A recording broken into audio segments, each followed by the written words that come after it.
afternoon, everyone. Thank you for joining us today for this webinar on getting to the Chosen Camporee. My name is David Fournier. I work at Adventist Risk Management and serve in the area of client care. I really appreciate the response that this particular webinar has inspired. We have an unprecedented number of you who have chosen to take some time apart to spend learning more about planning for Pathfinder safety, in particular, making sure that your planning for the Chosen Camporee is effective. This, of course, is from the perspective of Adventist Risk Management. As the risk management and insurance service for the Seventh-day Adventist Church, it is our role, our responsibility, our job to help advise the church and ensure that you have the solutions, tools, information to be able to plan effectively in order to participate at the Chosen Camporee. So the first thing I want to do is say thank you. Thank you so much for your interest and your enthusiasm and all that you do to lead our clubs and our children safely in this very, very important ministry.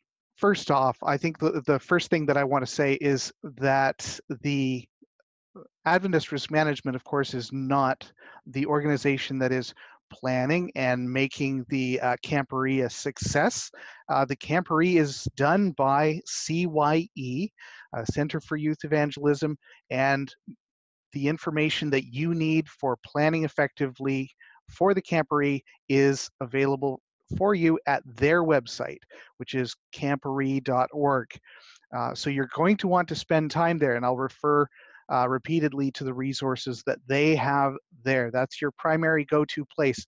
But there are a lot of resources that they have asked us to produce, insurance solutions, so we want to be able to support them from our role and our position as well.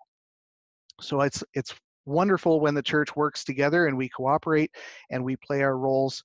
And I think, of course, the most important role is really the one that you have of actually doing the planning for your club and making sure that those kids are safe in this really, really great opportunity that is the Camporee experience. Having been to the most recent Camporee just a few years ago, I have to say it is an incredible adventure, and many of you have probably been to not just one but several. So let's get started. A few of the risk issues I want you to be considering in regards to planning for the Camporee. One of the largest issues that I want you to be considering is in regards to transportation, getting to and from the Camporee. Whether you are located domestically here in the United States or perhaps a little bit further afield like Canada, Bermuda, maybe you're located in Guam. Maybe you're located outside of the North American division, maybe in Europe, Africa, South America, and you're going to be able to participate in the Camporee as well. Planning effectively in the area of transportation is going to be very, very important. Of course, we're going to highlight a few issues that I know are out there, especially the idea of using 15-passenger vans. I'll explain a bit more about what is the issue with those and why we're asking that no one use them. Bus services. Bus services are going to be used by many clubs. Are there anything that we need to think of to make that experience a success as well? Supervision. When it comes to any activity that involves our children, supervision becomes probably the top priority of effective planning and management of whatever it is, whatever program we have going on. So we'll want to think about supervision throughout all of the aspects of risk management and safety in our planning. And then, of course, the other area I want you to be thinking of, and I don't know what you're planning to do, is the off-site activities. What is your club hoping to do either on the way to the Camporee or the way back, or off-site while they're at the Camporee? Some clubs are planning to get involved in all kinds of extracurricular activities. That's wonderful. Uh, there's nothing like a road trip to to be able to get involved in some really, really fun activities. Thinking through how you're going to be effectively navigating those activities um, is what's important. So uh, be sure that whatever it is you're getting into, you've thought through the supervision aspect, the transportation aspect, who is responsible for what, and are you covered for whatever the activity is from an insurance standpoint? Um, do you have evidence that the organization you're partnering with, if that's the case, that they're adequately insured? You want to have thought through those things, even through in a simple, straightforward, practical way. Those are just some of the highlights. So the Camporee actually has an app, and I'll let you visit the camporee.org website, learn more about the app. But I really feel as though good planning has a lot to do with just information. Are you connected to the streams of communication that are available to you? Do you know the how, where, why, and when uh, that is available to you? So the app has been available for a while already, and I encourage you to go make use of it. It's going to really provide you a lot of really critical information before the event, as well as during the event, and afterwards as well. One way that I like to think of uh, risk management is, of course, in just your basic planning model, and that is, let's have a good plan beforehand. Let's have good practices during, and then always doing a debrief afterwards and understanding what went well, what could have been better, and what might have actually gone wrong entirely. That way we learn from our mistakes and then we can communicate those things out. So even at the local club level, I encourage you to take that approach. The Camporee takes place on a campground, uh, and it is the EAA campground. They have rules there. These rules are available for you to learn more about on the camporee.org website, but I just wanted to highlight that they have rules that you do need to know about ahead of time. You can see them listed here. I'm going to try not to read every slide to you. I understand that you can read the slides, and I'm always annoyed when presenters are reading things that I can see for myself. I might highlight an idea here and there, but definitely things to keep in mind is the no open fires. So you're going to want to know what are the approved ways of cooking food while you're at the campground. You can find that information on the Camporee website, but their rule is no open fires, and also no pets. So those are really important things for you to know ahead of time. Things to consider in your planning phase, of course, if you're coming from within the United States, you're a US-based club, you're going to need less in the way of documentation from a travel standpoint. People traveling from outside of the United States will, of course, need passports. They might need a visa. Um, what travel documents might be necessary is going to depend, from country to country. So keep that in mind as well, and know what you're going to need well in advance. Be working on that already. Sometimes visas can take a considerable amount of time to secure, and you want to have that in place well in advance. Pathfinder equipment needs, and I know, speaking to Pathfinder leaders, you're well aware of this, and this is what you work with and on all the time. But making sure your equipment is ready and available for you.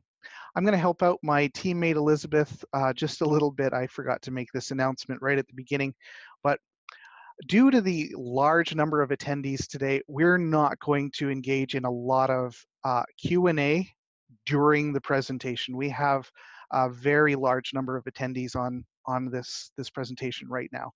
So if we started going after each of the questions, we would perhaps not get through the presentation at all.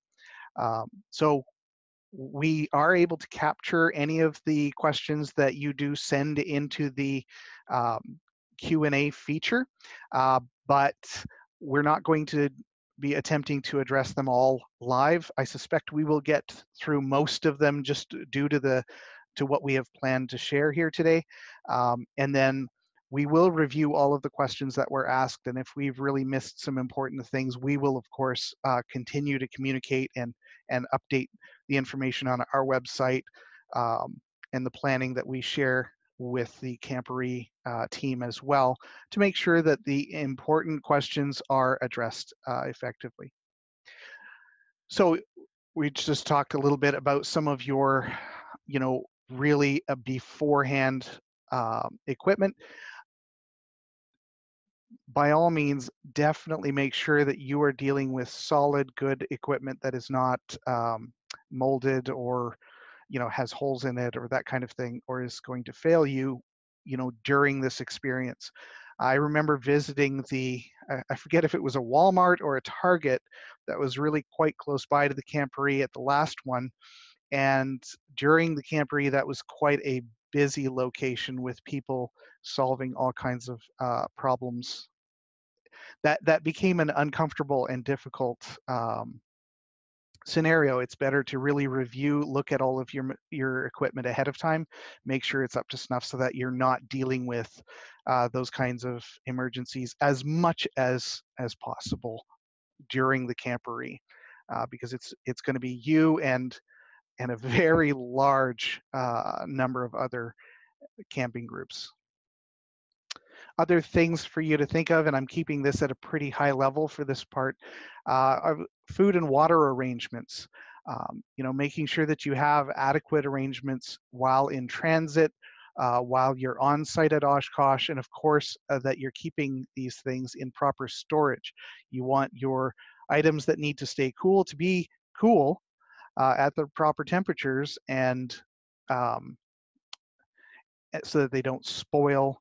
Uh, that's a critical one. You don't want people experiencing discomfort due to food problems. Personal needs. Do you have participants who have prescription medications? Does everyone have enough sunscreen? Some folks are going to take lots of sunscreen, some are not going to bring any at all. So it's very important to really update everyone, make that a priority. Some years the Camporee is absolutely sweltering hot. Other years it's quite cool. So you're going to want to plan ahead for that. Of course, the Camporee does have facilities on there, but you're going to want to make sure that you can carry water, that you can have it with you wherever you are, um, especially on the to and from the Camporee part of that. But even walking around the camp location, you're going to want to be able to keep water with you as you're going from activity to activity. Appropriate clothing for changing weather. Like I said, some years the Camporee is extremely hot, some years it's cold, and some years they have incredible rain experiences, is what I'd like to call those. I think there was one year there was even a tornado in the general vicinity. So it's important to be prepared for cooler weather than you might hope for, or hotter weather than you might hope for. You'd hate to have someone freezing or completely burned without any long sleeve protection um, from further damage while they're there. That can have a real impact on the rest of the experience. There is such a spiritual emphasis at the Camporee.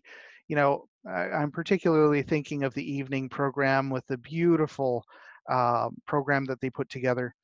You do not want to spoil all of that for somebody um, as they're experiencing interaction with thousands and thousands of other kids their age from all around the world, and seeing sort of a different perspective of this church that they're part of.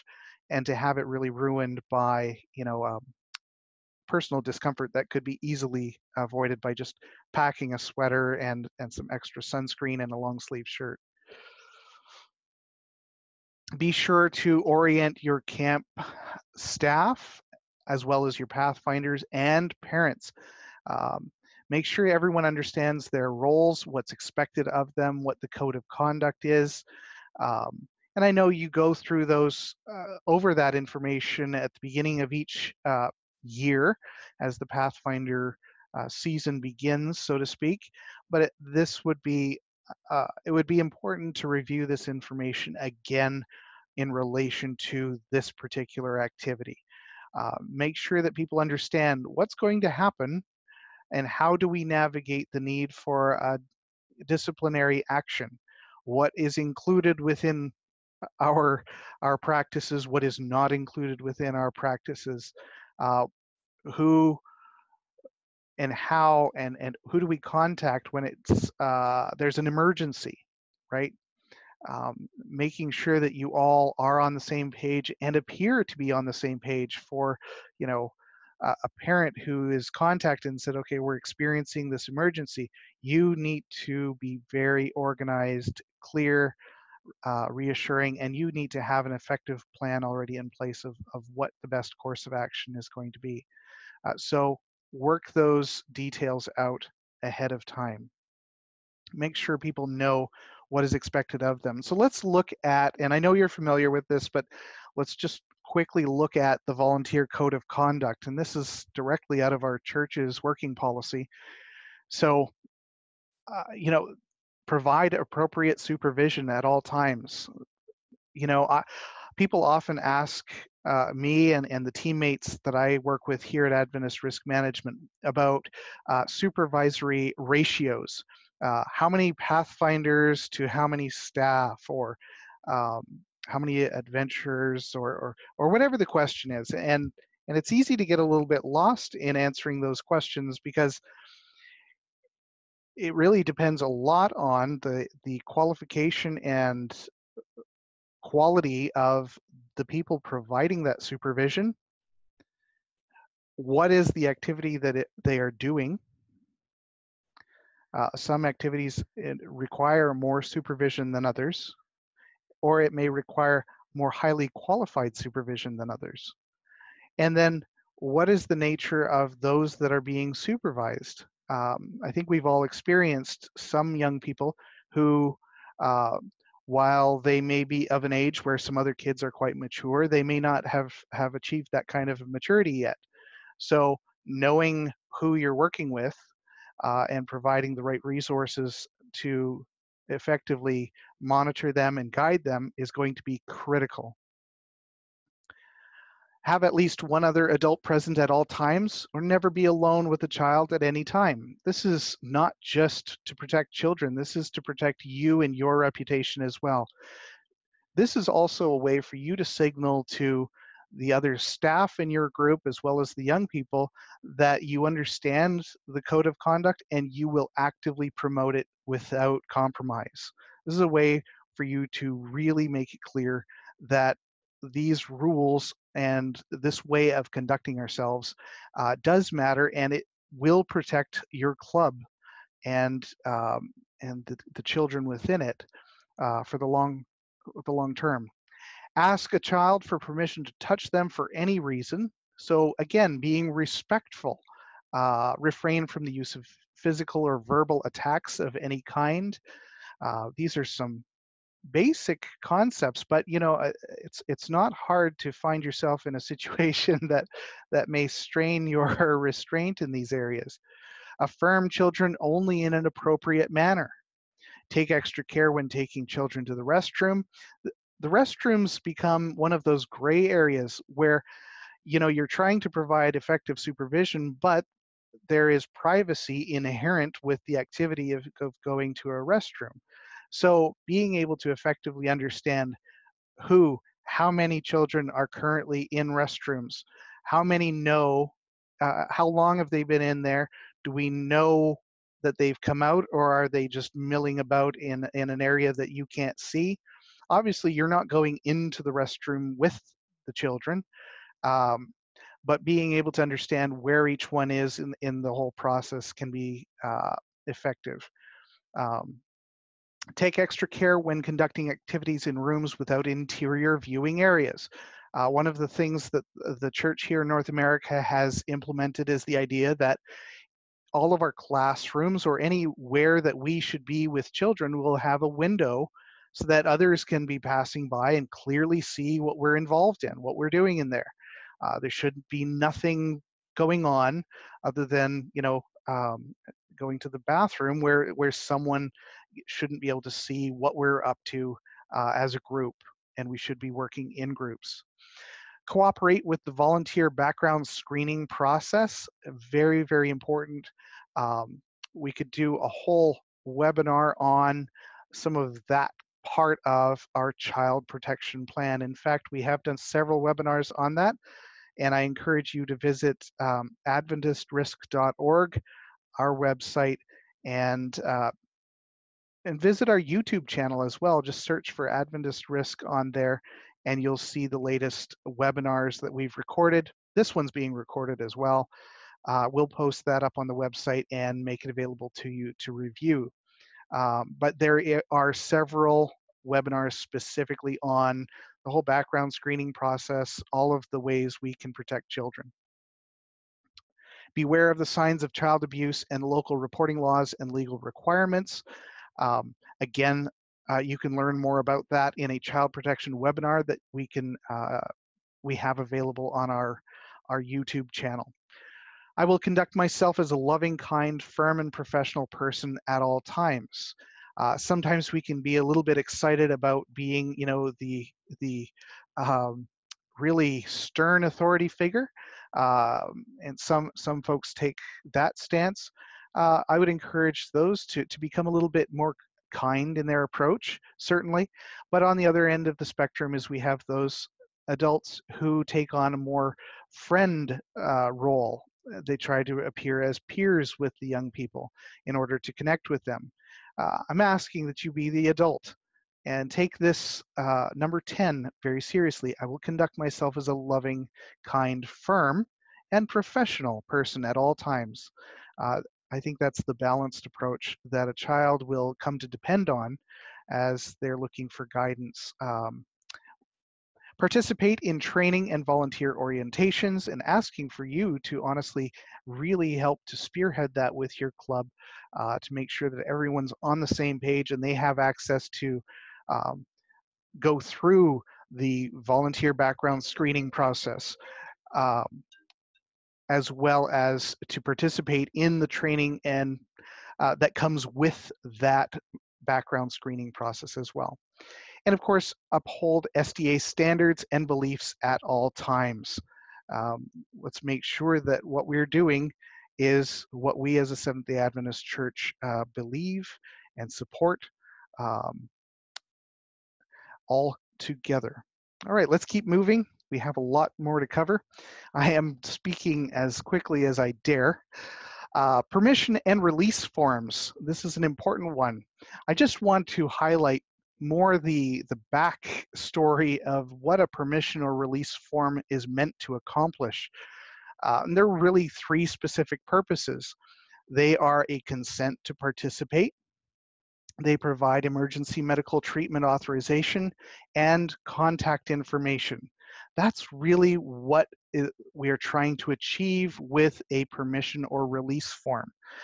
So when you are asking parents to fill out a permission or release forms, whether it's in relation to going to the Camporee or if it's an activity that you're planning with your club, I encourage you to work with your conference to make sure that you are using the release form that they authorize the clubs to use, and that you be mindful of what is trying to be achieved with this documentation. Often people will ask me, or kind of throw out a scenario and say, I had people, fill out a release form. They've waived liability, so now there is no liability. Unfortunately, that's not exactly how liability works. Usually, permission and release forms don't actually prevent a lawsuit from proceeding forward against an organization if there's been a loss for which that organization is in some way responsible. I'm not going to go all the way down the road of explaining what constitutes liability or negligence in this particular presentation, but I think it's really important for us to understand then if it doesn't prevent that, what is it for? And it really goes back to this idea of understanding for a parent or a participant of any kind what it is that they're about to do so that they have the opportunity to make a decision about whether they should be doing that or shouldn't be doing that. And it certainly does help in the defense of the organization, you in this case, if you have effectively described what it is that is actually taking place. So let's say that you're taking a group of young people to the beach. Well, then that should be very clearly stated. We are going to the beach. There will be the opportunity for swimming. This is the ocean, or this is a river. This is this river in particular. Be very specific about what will be or could be taking place at, for whatever that activity is. Pardon me. That way, when a parent or a participant signs the release form, they know what it is that they're getting into and they can make decisions about that, such as, my child doesn't swim. I need to make people aware that that child should not be getting into the water, or maybe shouldn't be going on that activity at all. It's an opportunity to have that effective communication in place. Okay, here's probably the part that you're all excited about: insurance. And this is really going to come in two parts. So let's think about this in terms of US-based clubs and clubs that are based outside of the United States. We're going to look at, because the larger group is the US-based clubs, we're going to look at information about that first. So US-based clubs, you're going to be able to go to the Camporee website, and they're going to have the links there for the US-based club insurance, travel insurance, to go to the Camporee. That is going to take you from the Camporee website to the AdventistRisk.org website where you make the purchase, okay? And that is based, the rate is based on $4.71 per individual. There is a $20 application fee. So what we encourage you to do is, to save a whole bunch of money, is make sure that you add all of your participants to the application and purchase just once. That way you're only paying the $20 application fee once and not several times as you make several purchases. What does this include? Coverage includes from August 12, 2019 to August 17, with an additional 7 days for direct travel to and from the Camporee. Direct travel to and from the Camporee. And you can see some of the limits available with this insurance package. There is a deductible. The deductible is an amount that you would pay if there is a loss. So the insurance will pay after the deductible has been met. So that is for US-based clubs. This is a special rate for the US-based clubs. For those traveling from further, there is perhaps more required, and we have an option for the clubs based outside of the United States as well. And again, you're going to get that link from the Camporee website, and it will take you to AdventistRisk.org. You will be signing into our store.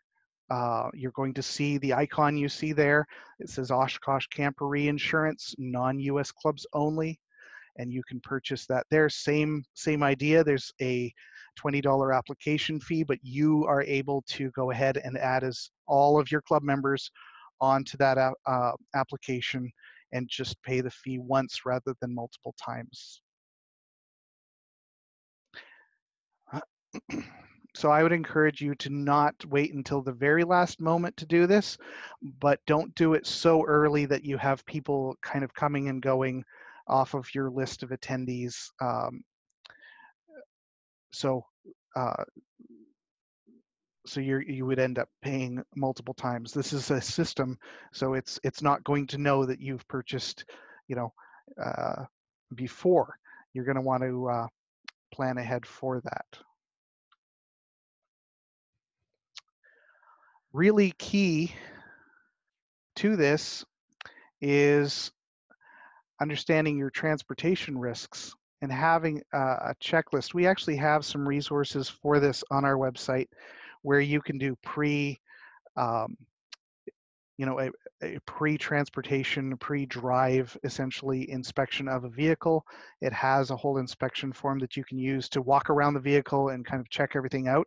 If you're not very familiar with auto maintenance and safety issues, there is also a really fantastic resource on our website for activity planning. It asks a bunch of questions that you may or may not have thought of. Some of the very experienced folks who have been doing activities and been to multiple camporees really put a lot of thought into helping us build that activity planning worksheet and find it useful, because even though you have done this for years and years and years, you may still find that you have overlooked something just because you've done it so many times. Sometimes it's helpful to just have that checklist approach to make sure you've dotted all your I's and crossed your T's. And I'm glad I got that right and not inverted. Also, very, very valuable for people who have not done this before. It helps you really avoid missing something very, very important. I'm going to cover a few ideas on this checklist here that we're looking at right now. Require use of seatbelts at all times. If you're, unless you're in a vehicle that specifically, says you should not have seatbelts on, you should require the use of seatbelts in all other types of vehicles. Make sure that your driver selection is really, you're using somebody who is very, very reliable, has a great driving record, shows a great deal of maturity. Some of our clubs travel from so far away that I really, really encourage you to ensure you have the right driver and the right number of drivers so that somebody doesn't become exhausted when they drive for too long a time. When it comes to rental vehicles, I encourage you to work with your conference on this, but the recommendation I have for clubs is to actually purchase the insurance that comes with the rental if you're renting.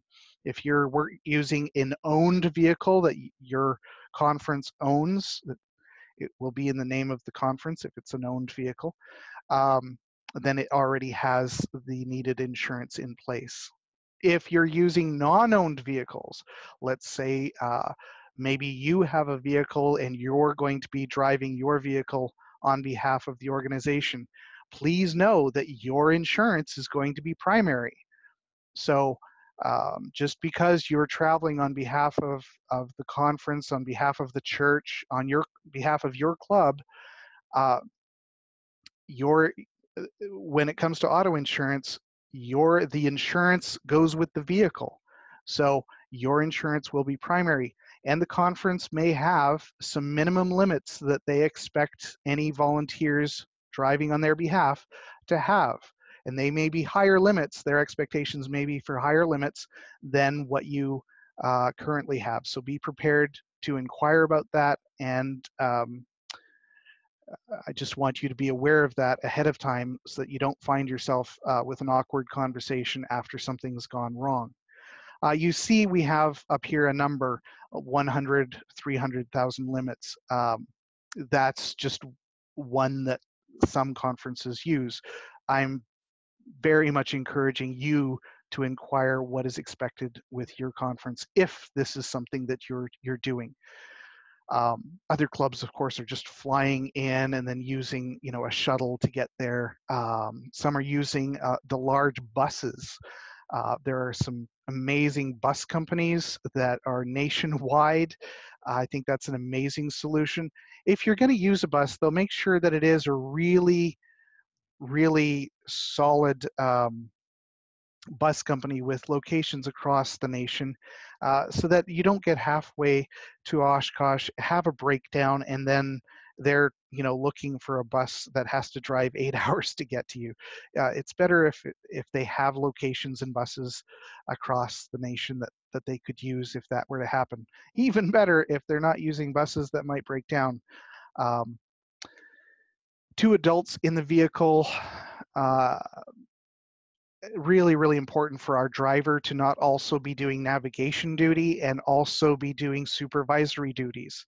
So let the driver do the driving, and then have somebody else or someone else's, depending on what type of vehicle you're using, um, engage in the supervision.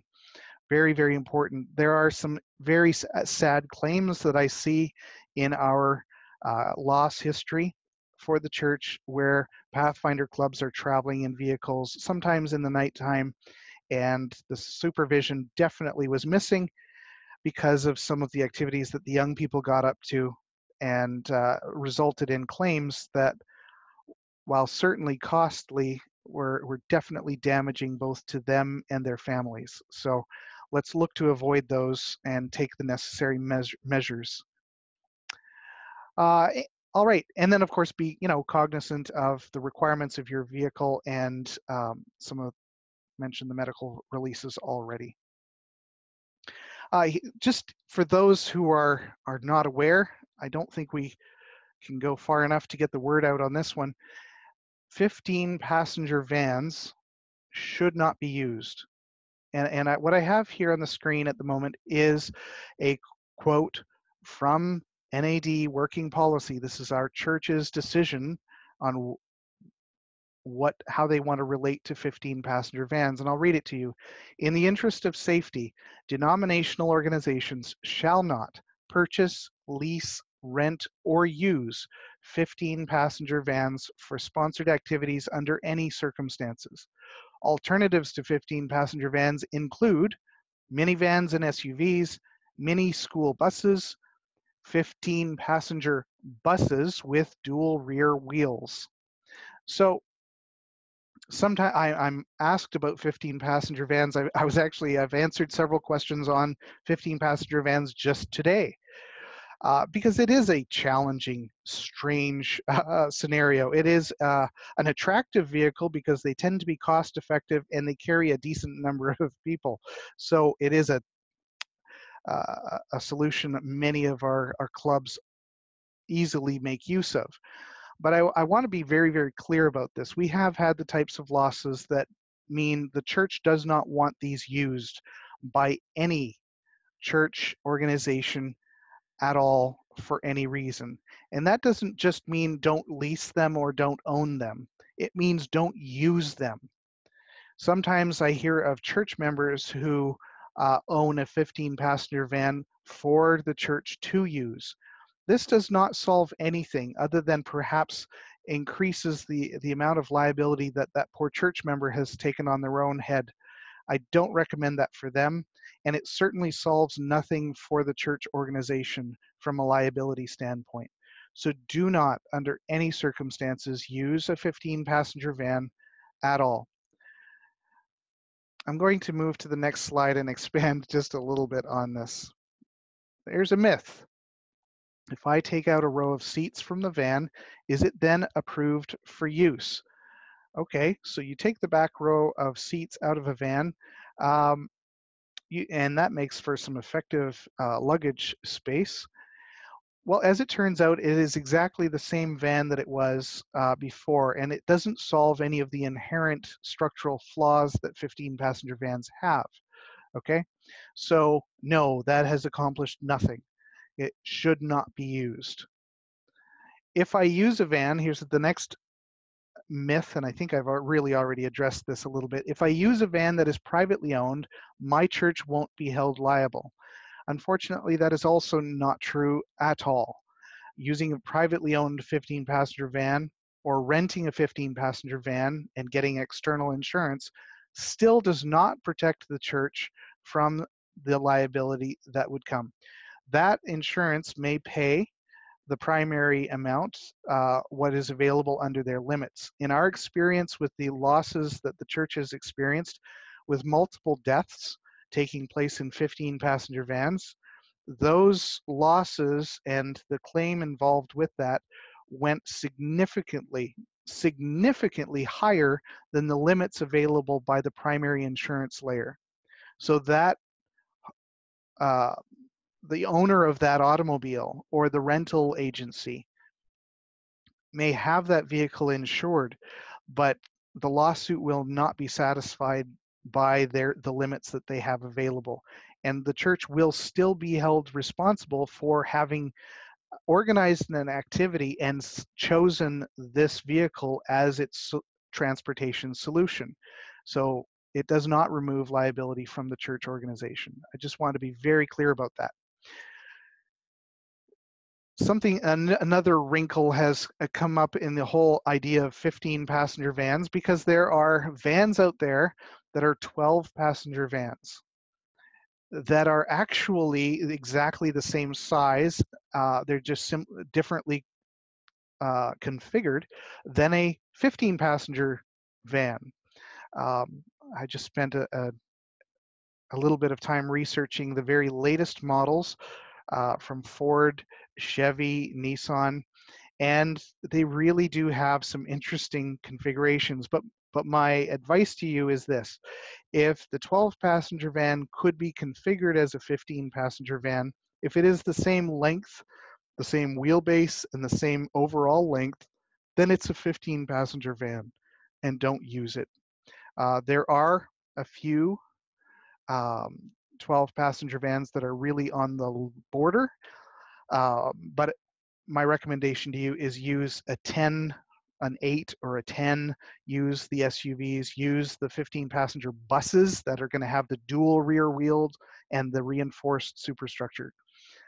Those are much, much better solutions if you're looking for that size vehicle in general. I hope that's helpful. I know it's a difficult topic for many because you may have great cost-effective resources available with a 15-passenger van, and it seems like such an ideal solution. But that is our recommendation based on the unfortunately extremely painful experience of the church in losses that resulted in extremely severe injuries and deaths in both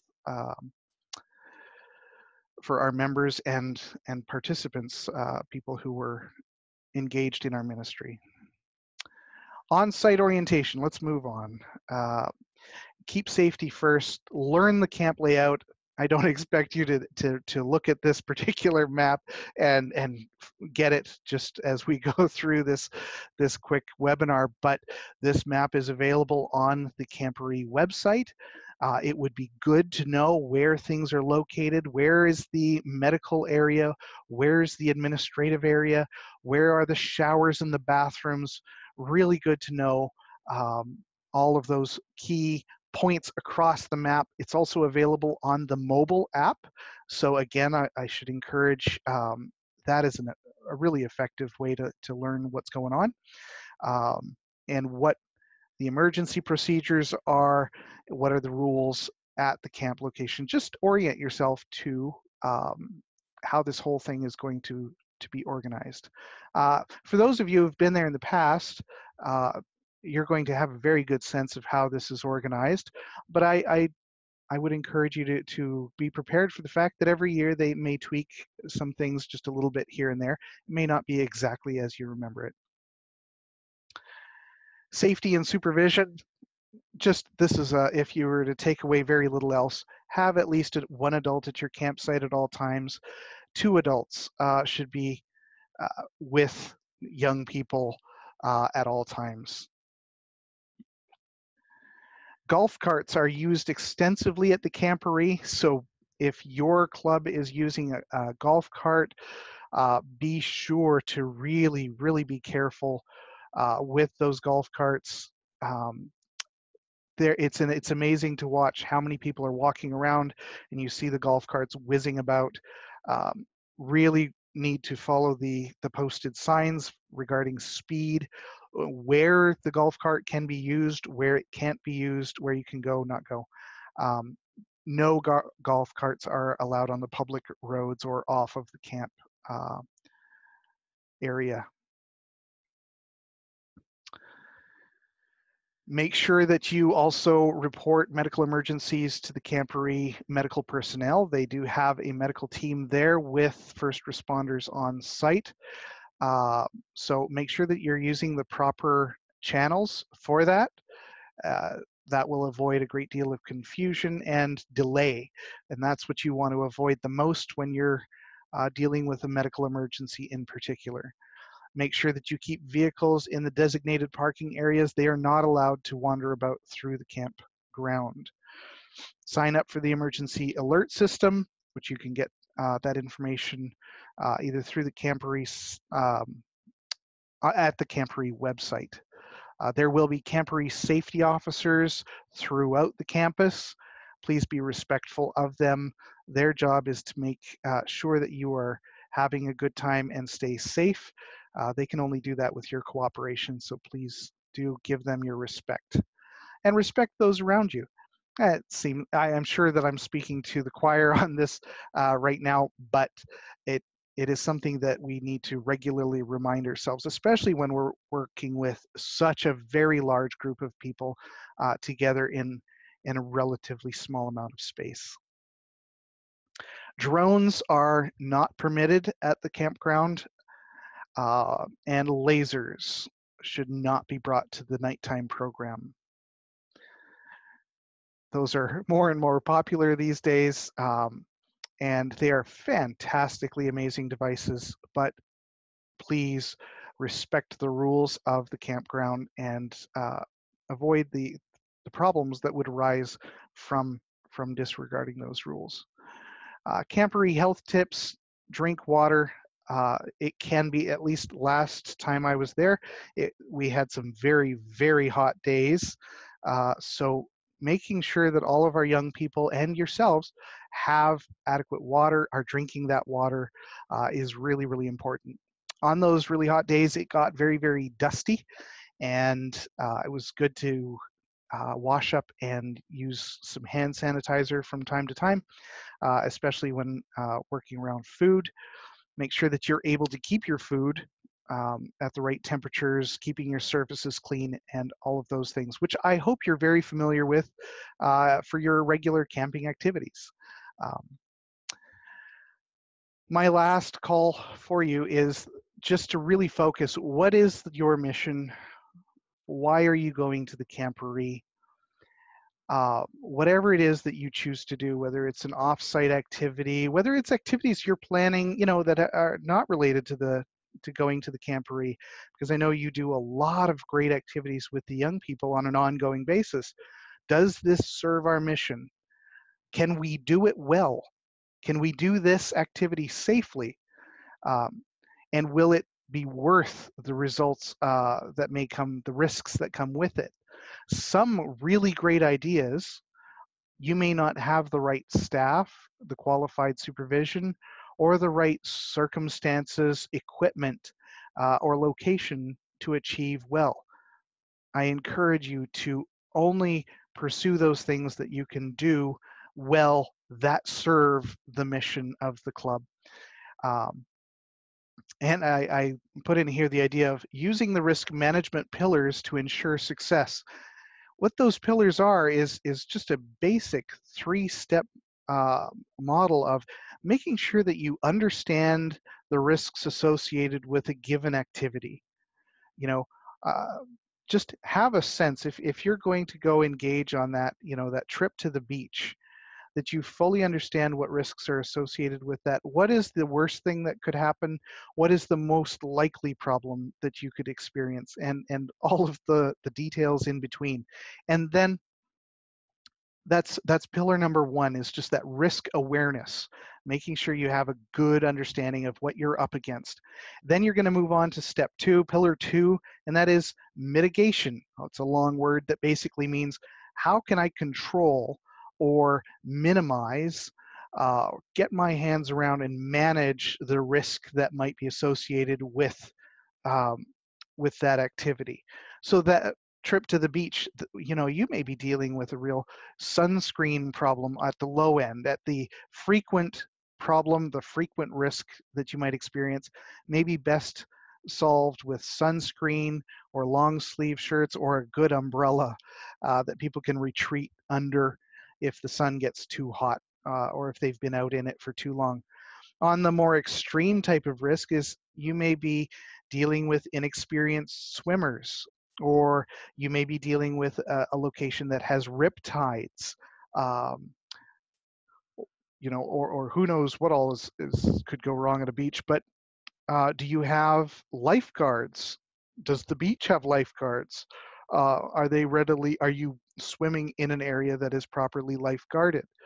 um, does your team, do you have volunteers on your team that have that lifeguard certification and are prepared for not just lifeguarding in general, but lifeguarding in that scenario?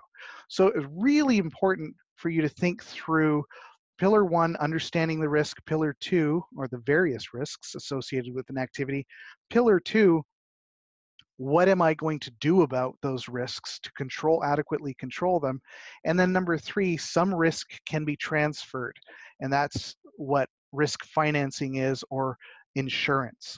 So is the thing that I'm doing that I have controlled effectively, is this something that um, I can effectively insure? Or if a loss takes place and I'm held liable, am I having to self-insure, as in pay out of my pocket? Am I in a position to do that? Keep in mind, you don't just represent your club and your decisions.